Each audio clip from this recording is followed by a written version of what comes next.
제 성경은 1096쪽에 있습니다.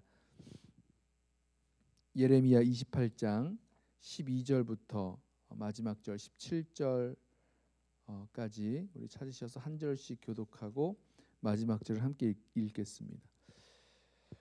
선지자 하나냐가 선지자 예레미야의 목에서 멍에를 꺾어버린 후에 여호와의 말씀이 예레미야에게 임하니라. 이르시기를 너는 가서 하나냐에게 말하여 이르기를 여호와의 말씀에 내가 나무 멍에들을 꺾었으나 그 대신 쇠 멍에들을 만들었느니라.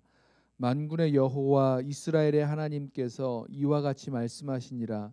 내가 쇠 멍에로 이 모든 나라의 목에 메워 바벨론의 왕 느부갓네살을 섬기게 하였으니 그들이 그를 섬기리라. 내가 들짐승도 그에게 주었느니라 하라.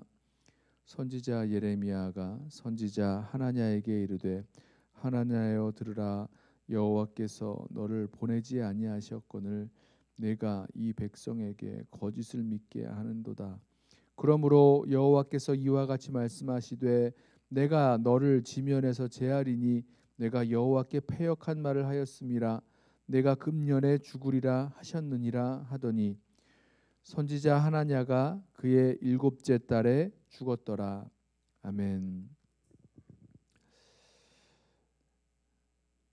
시드기야 4년 5째 달이라고 알려진 그 시간에 선지자 하나냐가 하나님의 이름으로 예언했던 또 하나님 말씀이라고 전했던 그 말씀과 또 예레미야 선지자가 이미 이스라엘 백성에게 또 성전에서 전했던 하나님의 그 말씀 두 말씀이 서로 달랐습니다. 우리 어제 말씀 기억하시죠?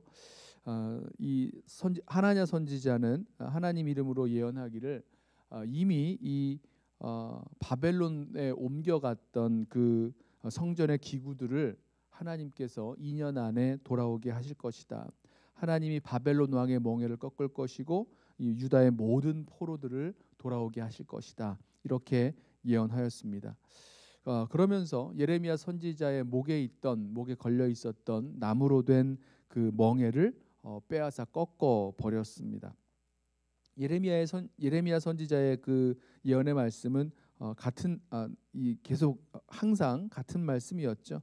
하나님이 바벨론 왕 느부갓네살에게 모든 땅을 주셨고 바벨론 느부갓네살 왕의 그 멍에를 매지 않는 모든 나라는 칼과 기근과 전염병으로 치시겠다 말씀하시면서 이스라엘 백성에게 유다 백성에게 바벨론 왕 느부갓네살의 그 멍에를 매면 너희가 살 것이다 이렇게 말씀을 하셨습니다.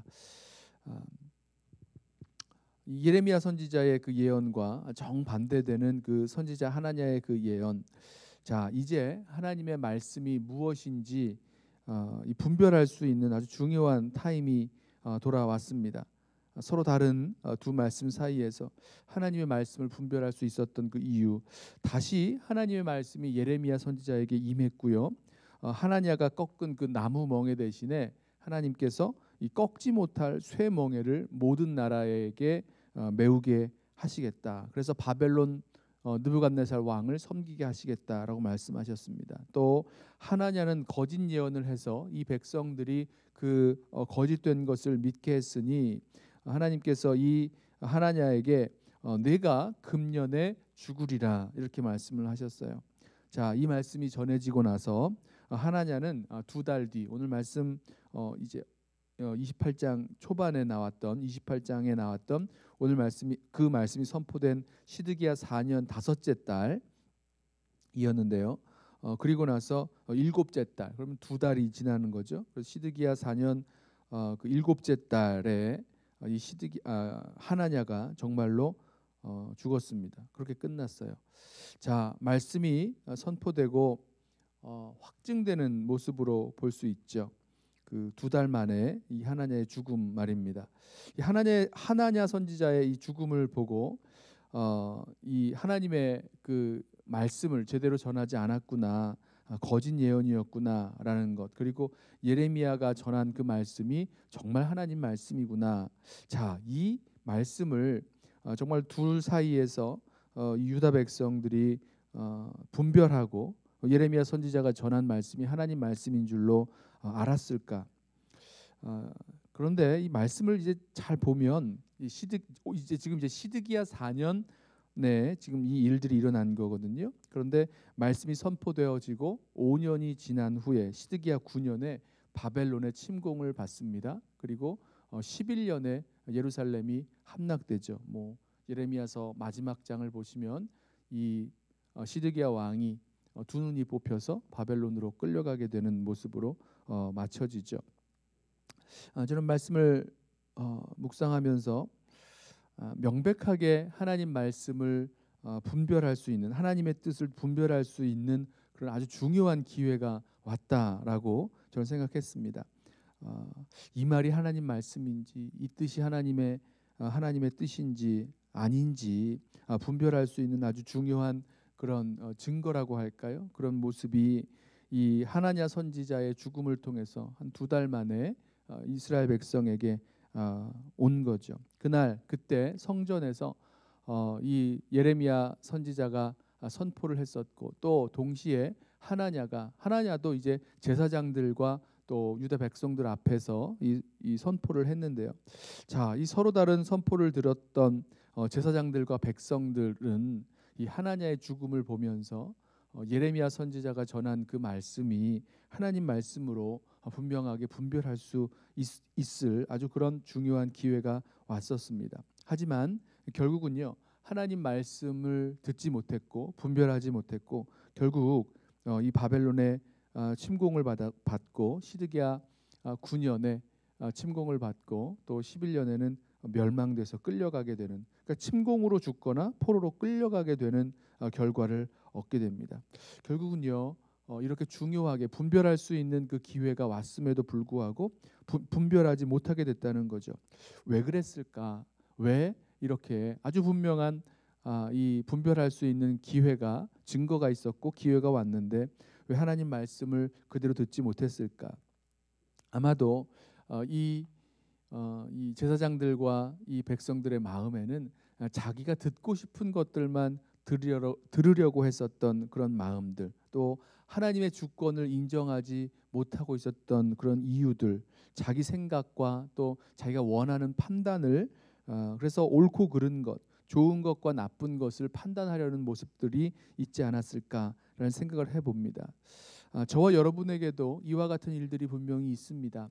무엇이 하나님의 뜻이었나, 무엇이 하나님의 우리에게 주시는 말씀이었나, 분명히 분별하기 어려울 때도 분명히 있지만 하나님께서 우리에게 아주 명확하게 말씀해 주실 수 있는 그런 기회들이 우리들에게 주어집니다. 그럼에도 불구하고 우리 마음 가운데 하나님을 인정하지 아니하고 또 겸손하게 주의 말씀 앞에 나아가지 않는다면 어떠한 증거가 우리들에게 보여진다고 해도 보지 못하고 인정하지 못하고 끝내 자기 고집대로 나아가는 그런 모습을 보게 되죠.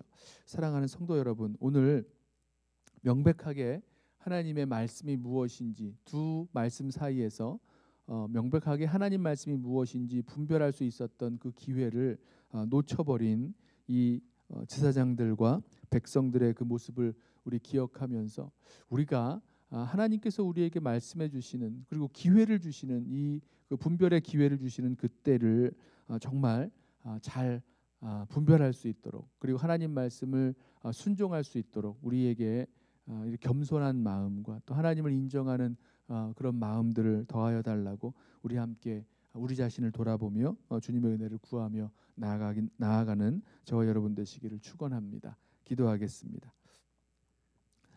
하나님 아버지, 명백하게 하나님의 말씀이 무엇이었는지 분별할 수 있었던 그런 중요한 기회가 제사장들과 유다 백성들 가운데 있었음에도 불구하고 끝내 고집스럽게 자기가 듣고 싶은 것만 들으려 하고 하나님의 주권을 인정하지 아니하고 자기 생각대로만 판단하여 원했던 그런 모습들, 어리석은 모습들을 우리가 함께 보았습니다. 주님, 저희들에게도 주님 말씀하시고 그 말씀을 확증해 주시는 그런 시간들, 기회들이 분명히 주어질 터인데 주여 붙들어 주셔서 주님 말씀하시는 그 말씀 앞에 늘 겸손하게 또 나의 생각과 내가 원하는 것들과는 다를지라도 하나님께서 주시는 그 말씀이 무엇인지 분명하게 판단할 수 있도록 주님 겸손한 마음, 듣는 귀 저희들 가운데 열어 주옵소서. 그러므로 주님께서 인도하시고 말씀하시는, 때로는 우리들 가운데 징계까지라도 하시는 주님의 그 말씀을, 또 주님의 그 일들을 바로 바라볼 수 있는 저희 모든 성도들 되게 하여 주옵소서. 예수님의 이름으로 기도드리옵나이다. 아멘. 이 시간에 함께 오늘 주신